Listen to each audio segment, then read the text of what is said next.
Helen Caldwell and I'm from Altitude Adventures. We do outdoor and adventure pursuits for young people with disabilities. Okay, I'm Ron Morton.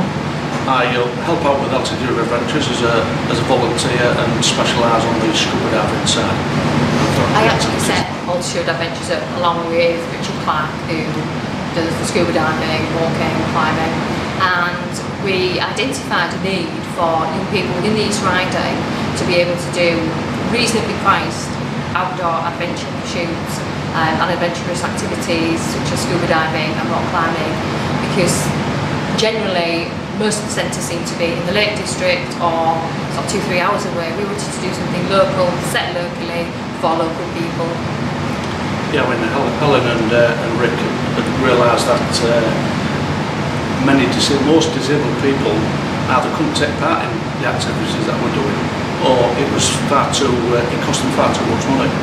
And what we do is we can provide a facility to do the activities with a low cost or no cost at all by using our volunteers, whereby when they would have to go elsewhere and have to pay for a trained staff to actually do it. I have a child who has autism, ADHD, learning disability, and having a child with these needs, you tend to see it from the other side of it, that as a parent it's wanting your child to be able to do activities that other children that he goes to school with do, and therefore I became involved because of my own personal not interest but involvement with children with disability, and also because I'm a long time friend of Richard Rocky Black, and he basically said to me, you know, there's lots to do out there, you've got a child with a disability, you must know what it's like, come along and, you know, we'll get involved with this and do something. So that was the start of Altitude Adventures, really. Yeah, for myself, Rocky and myself have worked together for knocking on 30 years, and I taught him to dive within our dive club many years ago, and we've both been diving ever since. And over the years I've been involved in training divers for quite some time. I've not done any for a while, and then as Rocky and Helen were setting this up, he asked me if I'd help them out. I'd never done anything to do with disabled people whatsoever before, but it seemed like a brilliant idea, and thought this will be great fun, and it'll be great because I know from teaching just any person in the past diving, they enjoy it, and you get a kick out of seeing them enjoy themselves, and it's even better with the kids. Oh, I play all roles. I'm the treasurer of the charity, also one of the founders. I organise the events, I get the volunteers there, so I contact all the volunteers, everybody that would want to do a specific activity.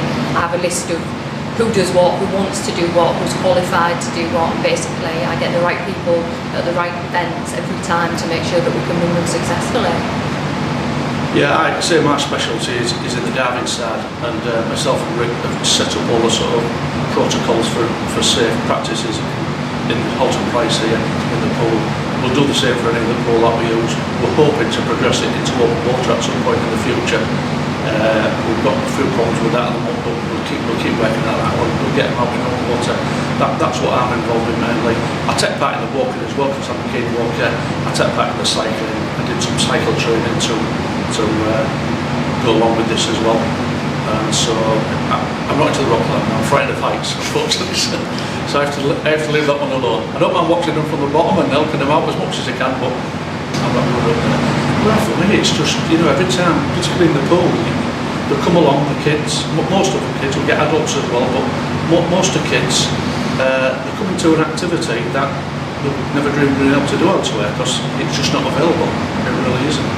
And when they come along and, you know, we want to do something that they just never get a chance to do, give them the opportunity to do it, it's just fantastic. And they love it every time, guaranteed.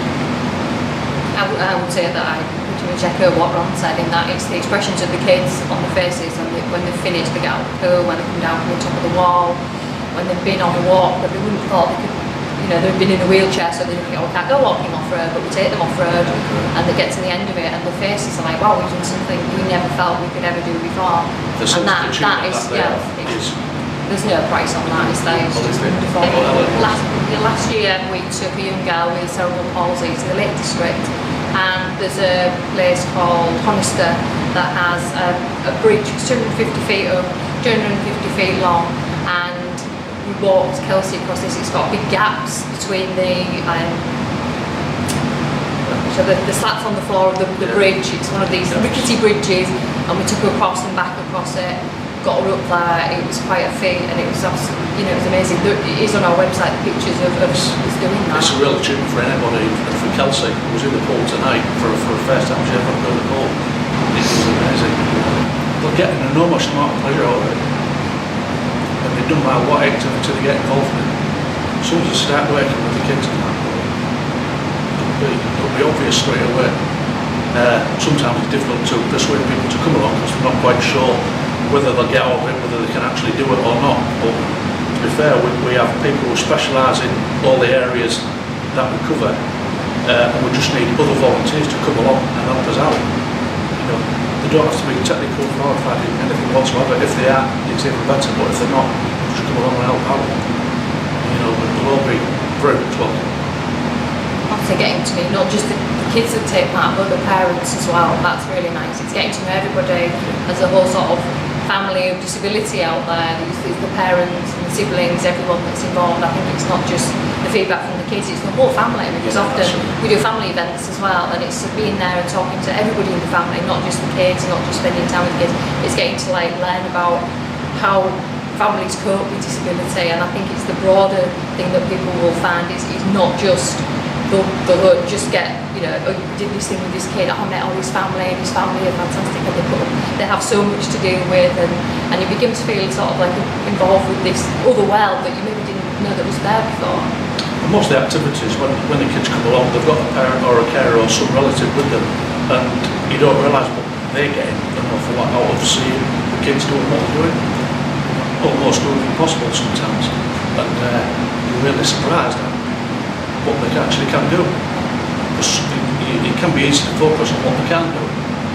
They can actually do an awful lot more than what they really think and what the parents think as well. We are hoping to go outdoors to Darewell Water, which is a reservoir up in the Peak District, and take some young people on the cycles around the track that they close off the road once a month, I think, and basically we're going to take them up there, take them around the track with the help of, I think it's Cross ATA, and they're going to hopefully take part with their cycle, so we're partnership working as well. We're going to do something with them. We're also hoping to set up some events going into outdoor climbing, which we haven't managed to do yet last year at all. The weather was dreadful, we couldn't get out. This year we're much better, so we get some of the kids out climbing outdoors. Doing more outdoors this year, we're hoping that the weather will be a lot better, because obviously we're trying to stay as local as possible and trying to get people out doing things, more walks on. We're trying to expand our activities as we go along, and we obviously need more volunteers so that we can take young people out into different environments. Basically all the activities that we cover, we're just trying to push them as far as we possibly can. Once they've come under a try dive at the pool, for example, if we can get them into warm water and do almost a real dive where they can see some fish or something, we'll push the boundaries as much as we can. We're not a club as such. We do run activities once a month. We do the scuba diving, hopefully walks now the weather's improving, and also the rock climbing, usually once a month, one weekend per month. All of the activities are on one weekend, which seems quite a lot, but basically what it gives is everybody the opportunity to have a whole rest of the month to do everything with their own families that they want, because people don't want to be necessarily turning out week after week after week doing something. I think you'll get volunteer fatigue really. So we look at doing something once a month, asking a few hours of people if they're involved with the activity. But the other volunteering could also be if you're good on the PC, if you're good at filing, if you're good at doing typing, anything along those lines. If you wanted to get involved in a different aspect, there is paperwork to be done, I'm afraid, and there's all sorts of office stuff, fundraising activities. If there's a volunteer out there who knows about fundraising and can fundraise, we want as much help as we can, because we're a charity, we're not registered yet, so we've got no funding. We get money from wherever we can get it, and equipment. People donate it to us. I find people that I know that'll give us something, and beg and borrow as much as possibly can. Information's on the website. It's altitudeadventures.org. Rock climbing. Rock climbing, scuba diving, walking, hopefully some cycling coming up, and we're hoping to take some of the activities like climbing outdoors as well, and we're hoping to add over the years further activities, but obviously it will be once we've got training and development. We will be expanding into other activities, but that's the long term.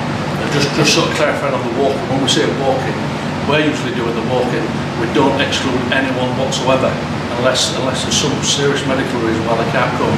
Anybody comes, no matter what the disability or ability is. You know, we'll get them.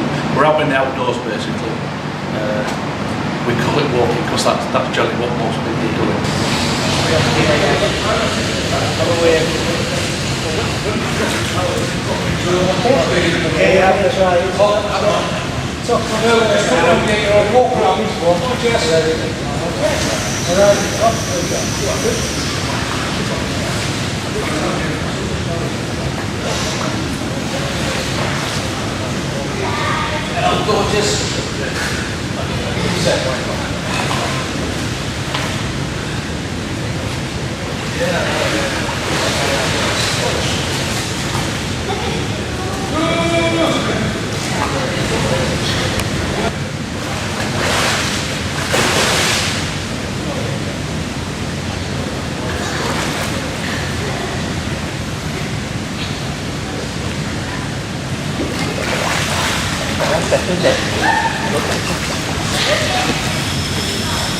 Okay,